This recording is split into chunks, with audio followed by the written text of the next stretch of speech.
뉴스탑10이 선정한 상위권 소식이 하나하나 나오고 있습니다. 2위입니다. 김기종 씨 JP 상가에는 왜 갔나? 이 질문 흥미롭습니다. 7위. 자, 종북이 맞긴 맞는데 제대로 수사하긴 좀 어려움이 있다. 여러 가지 수사당국의 얘기까지 해보겠습니다. 2주 전에 가장 뜨거운 조명을 받았던 인물이 바로 김종필 전 총리라면 지난주는 바로 김기종 씨였습니다. 두 사람 간의 연관성이 있대서 화제가 된데 그것도 중심에는 상갓집이 있습니다. 하태원 차장. 네.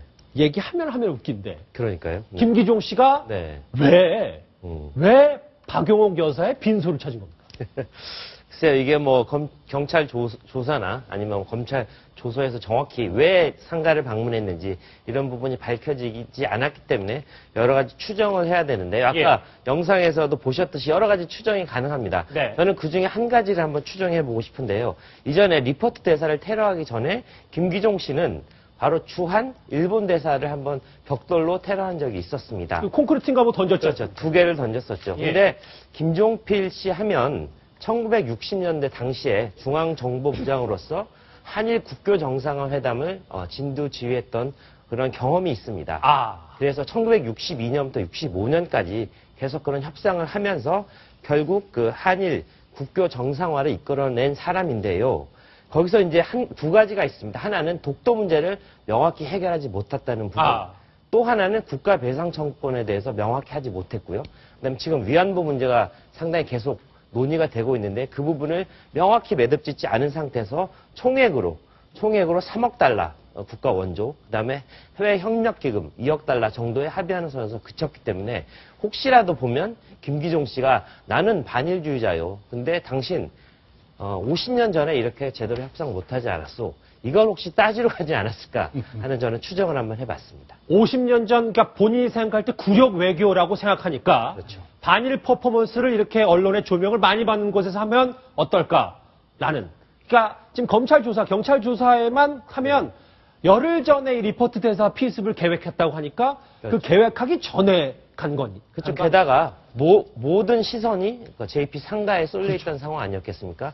대통령까지 갔던 상가 아닙니까? 그렇기 때문에 거기에서 만약에 JP를 상대로 어떤 행위를 할 경우에 자기에게 굉장히 큰 스포트라이트가 쏠릴 것, 이런 것들을 기대한 것 아닌가 하는데 결과적으로 면담은 불발이 됐습니다. 그렇군요. 김 전 총리 이렇게 김기종 씨의 상가집 방문을 소개했습니다.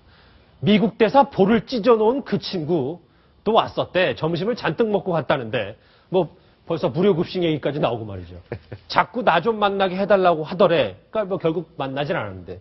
하태원 차장. 네. 이 얘기를 들으니까 또 갑자기 2주 전에 김종필 전 총리의 훈수 정치와의 쓴소리들이 조금씩 떠오르긴 하는데. 그렇죠. 원래 그런 얘기가 있지 않습니까? 금술이 좋은 두 노부부가 한 분이 먼저 세상을 떠나면 한 분도 급격히 건강이 악화된다라는 얘기가 많던데 요즘 어떻게 지내고 계신가요? 네, 뭐 한 언론의 보도를 통해서 나타났는데요. 최근에 어떤 언론에서 김종필 전 총리의 어떤 회고록 계속 집필되고 있는데요. 그때 보면 유행가 가사가 생각이 많이 난다. 고장난 벽시계는 멈췄는데 세월은 고장도 없다. 그러니까 본인은 정말 금슬 좋은 박용옥 여사를 떠내보내고 시간이 좀 멈춰졌으면 하는 생각이 드는데 야속한 시간은 멈춰지지도 않고 계속 간다.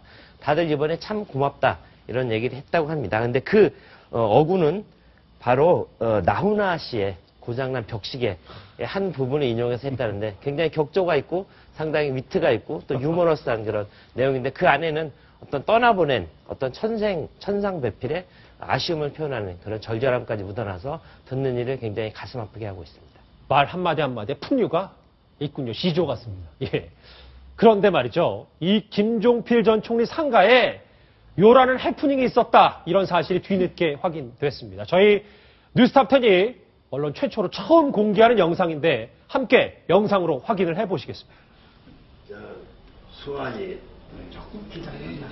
민수 정확하게 말씀해 싫어했다. 그건 신원을 알 수 없는 한 명의 사람이 왜 김종필 총재님이 그거 말씀하셨어요? 저분이 김종필 총리에게 뭐를 바라는 듯한 얘기를 합니다. 야, 국가를 우리나라 민족을 예, 다시 한번 들어보실게요. 지금 신원을 알 수 없는 한 사람이 김종필 전 총리를 청해서 삿대질을 하자 그렇게 점잖던 김 전 총리가 이런 얘기를 합니다. 한번 다시 들어보시겠습니다. 왜냐면 정확하게 말씀해 싫어했다. 그건 김민호 다른 분이 하셨다고 그랬잖아요. 그러니까. 예. 왜 김종필 총재님이 그거 말씀하셨어요? 그러니까 지금 바쁘신데 답변할 이유가 없잖아요. 나중에 아, 얘기해. 나와. 몸에 손을 대지 말라니까. 안 들리니까 나와. 그리고 한일 협정을 구력역을 한 거에 대해서 저 총재님이 한번 그 말씀을 주셨는데 그분이 어려워가지고 이거 봐. 예. 가만 더 건드리지 마. 예. 저리 가자. 자, 그거는 내 속이네요. 선배님 왜 그럽니까? 그분이 어려워가지고 딱 한마디만 하고 왔는데 구력 외교에 대해서 어떻게 7.18을 예? 7.18을 대표하기 위해서 한민족은 어디까지나 한민족이 한계입니다. 저 건드리지 말라.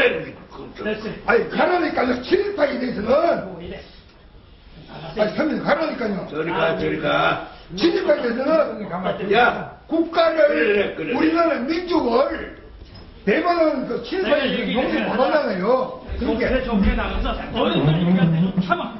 좀 어른이 모르는 사람이야. 어제부터 또라이가. 예, 저는 말이죠. JP가 저렇게 진노했던 건 네. 처음 보는 것 같은데. 당시 상가는 그 어떤 그 내실이죠. 내실에는 이제 엄선된 사람만 들어갈 수 있게 허용을 그렇죠. 했었고요.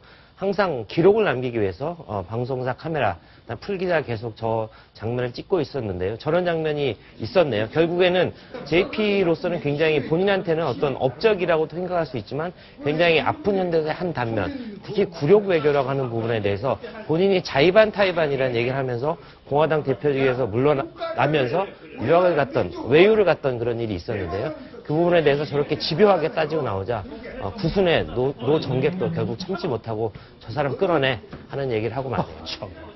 심대 기자님, 글쎄요. 저는 JP가 저렇게 화내는 모습을 또 처음 봤습니다. 저 발언을 잘 분석을 해보면 예. 7.18을 왜 용서를 했느냐라는 말이 나와요. 그러니까 7.18을 용서해서 중용한 거에 대해서 지금 문제를 삼는 거를 인정하라 예. 라고 그 소란을 피운 사람은 얘기했는데 아마 김종필 총리 머릿속에는 7.18을 중용한 거를 해명하라는 것이 아니라 당신 7.18 아니냐 예. 라는 의견으로 받아들였을 가능성이 거의 100%입니다.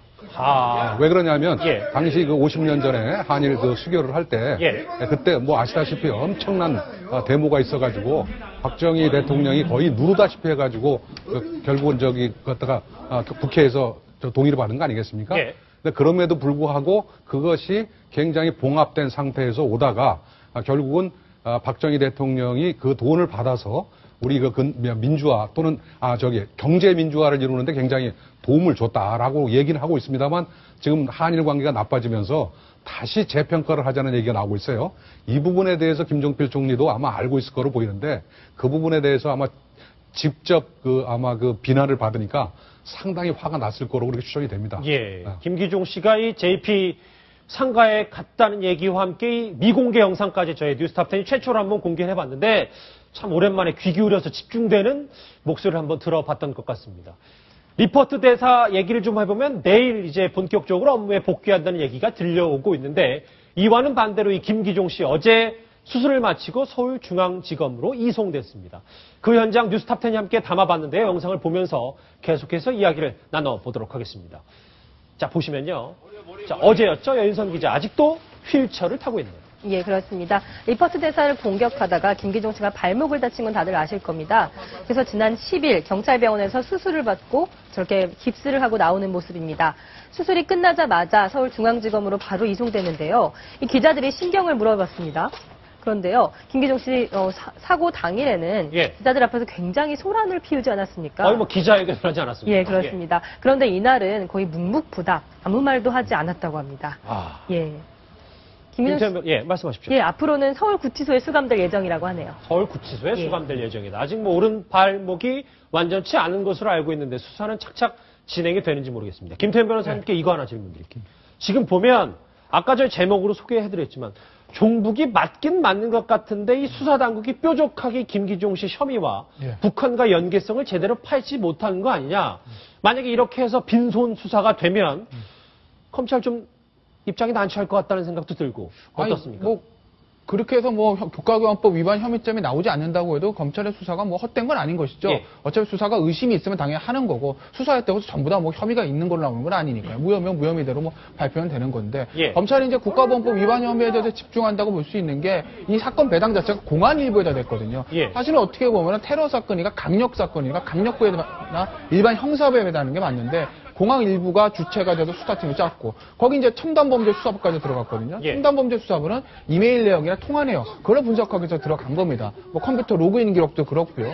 결국 이제 남은 거는 국가보안법 위반 혐의인데 이 김기종 씨가 가지고 있는 어떤 책들, 특히 뭐 김정일이 썼다는 영화예술론 같은 책들이 이적 표현물인 거에 대해서는 그것만 다툼의 여지가 없습니다. 예. 문제는 국가보안법상 이적 표현물 소지는 단순히 책을 가지고 있어서만 가지고 성립하는 건 아니고 책을 가지고 있대 그게 이제 대한민국의 안전이나 자유민주적 기본 질서에 위해가 된다. 그걸 알면서 가지고 있어야 되거든요. 예. 이 목적, 이 주관적인 인식 부분을 입증하는 게 녹록한 일이 아닙니다. 그러기 위해서 김기종의 어떤 다른 발언들이나 컴퓨터 로그인 기록이나 통화 내역, 그 다음에 다른 책들 이런 것들을 전부 다 보는 건데 얼마 전에 그 김기종이가 대표로 있는 우리마당에 쓴 책들 하나가 발견되지 않았습니까? 예. 그 책들을 보면 사실은 북한의 주장과 거의 동일한 주장을 담고 있거든요.